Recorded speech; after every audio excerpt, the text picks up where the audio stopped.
अमिताभ जी, जो बातें अपनी प्रेस कॉन्फ्रेंस में डोनाल्ड ट्रंप कर रहे हैं, दुनिया इन बातों को किस नजरिए से इस वक्त देख रही होगी? क्योंकि उसमें बहुत सारी बातें हैं जिनमें ऐसा लग रहा है कि खुद ही विरोधाभास है। क्योंकि हमने ही देखा 2 दिन पहले बातचीत की लगातार जानकारियां सामने आ रही थी और इस बातचीत की बात के बीच अटैक हो गया।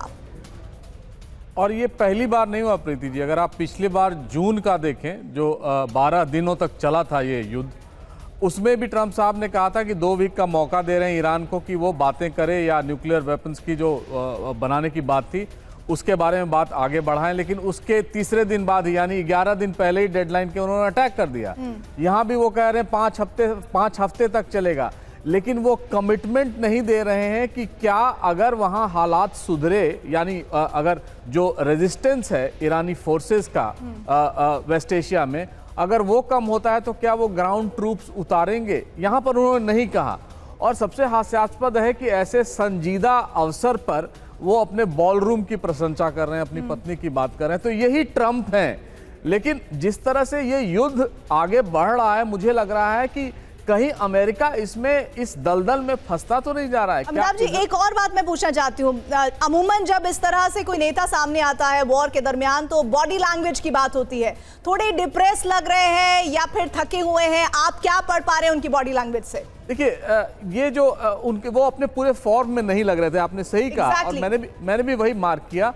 ट्रंप साहब को अब ये लगने लगा है कहीं वो इजराइल के झांसे में आकर इन्होंने एक नया युद्ध तो नहीं थोप दिया अमेरिकन पे। क्योंकि उन्होंने कल भी कहा कि हो सकता है कि ज्यादा सोल्जर्स मारे जाएं, इसके लिए हमें प्रिपेयर्ड होना चाहिए। और सिर्फ इजराइल ही नहीं, उनके मागा सपोर्टर्स के लिए भी ये बहुत बड़ी एक चुनौती होगी कि जिस नेता को उन्होंने चुन के भेजा फॉरएवर्स वॉर रोकने के लिए, क्या वही फॉरएवर वॉर में तो फंसता नहीं जा रहा है? तो बहुत सशंकित हैं। उनकी बॉडी लैंग्वेज को देख के लग रहा है कि आगे आने वाले समय में किस तरह के इवेंट अनफोल्ड हो रहे हैं। जो अमेरिकन इंटरेस्ट को इन 6 देशों में ईरान ने अटैक किया है, और जितना विभीषिका वो कर सकते थे अपने लिमिटेड वे में ईरानी, वो कर रहे हैं। क्या ट्रंप ऐसे समय में उनकी कितनी मदद कर पाएंगे? क्या उनको अपने हवाले छोड़ देंगे? क्योंकि देख के नहीं लग रहा है कि दुबई में या सऊदी अरेबिया में या बहरीन, कतर में उनके एंटी मिसाइल जो इक्विपमेंट्स थे वो काम कर रहे हैं। और इजराइल भी उनको वो कवर नहीं दे पा रहा है जो देना चाहिए था। अच्छा, एक और इंपॉर्टेंट बात अमिताभ जी, वो ये कि अमूमन हमने देखा है जब डोनाल्ड ट्रंप मीडिया के सामने आते हैं तो वो जब दुनिया से बात करते हैं तो उनका सीधा जो केंद्र बिंदु होता है वो अमेरिकन होते हैं। लेकिन इस बार जो उनकी प्रेस कॉन्फ्रेंस है उसमें ऐसा लग रहा है कि अमेरिकन के लिए कुछ नहीं है, और वो बहुत ही नपी तुली भाषा में दुनिया को मैसेज देना चाहते हैं। हाँ, और जो हाइपरबोल्स वो यूज करते हैं, बिग ब्यूटीफुल बॉम्ब्स, वो सब ये नहीं यूज कर रहे हैं। हाँ, ये कह रहे हैं कि युद्ध में उनकी शायद जो बातचीत से लग रहा है कि वो सशंकित है कि इसका आउटकम क्या होगा। वो बहुत क्लियरली हर बार बोलते हैं वील विन, वी हैव, जैसा यहाँ भी कहा उन्होंने कि we have the mightiest air power या military force in the world. क्या वो जीत दिलाएगा, ये बात वो नहीं कह रहे हैं। We'll come home as a victor, ये भी उन्होंने कहीं नहीं कहा। तो अभी जैसे जैसे इवेंट्स बढ़ रहे हैं प्रीति जी, मुझे लग रहा है कि अमेरिका अपने फायर पावर को रिस्ट्रेन कर रहा है। और सिविलियन इस्टेब्लिशमेंट पे वो जब हमले कर रहे हैं तो उनको भी लग रहा होगा कि अगर जो डिप्लोमेसी का एक विंडो जो खुला था वो तो अब बंद हो गया है, किससे बात करेंगे? कोई बात करने के लिए वहां है नहीं।